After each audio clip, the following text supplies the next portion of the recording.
Në fakt zjarri ka filluar në ushtim. Sipas indicave që kemi ne, ka marrë në voreza të ushtimës, mund të jetë një gabim njerëzor, në një qiri ndezur ndoshta.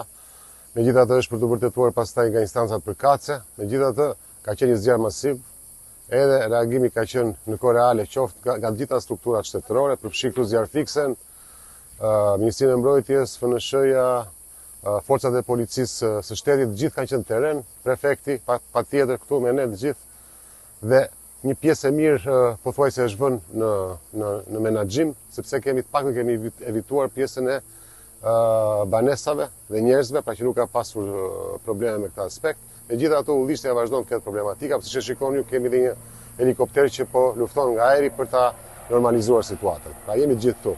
Kemi edhe një indicje tjetër që ka dhe një zjarr në nart, kjo edhe për shkak të temperaturave të larta, megjithatë dhe atje kemi dërguar forcat e zjarfikses së Vlorës me qëllim që ta vendosim në situatën në kontroll. Do të kemi një hetim.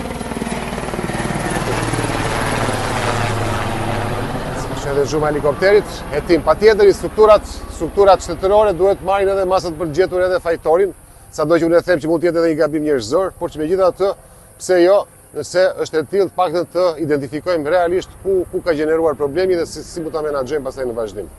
Faleminderit.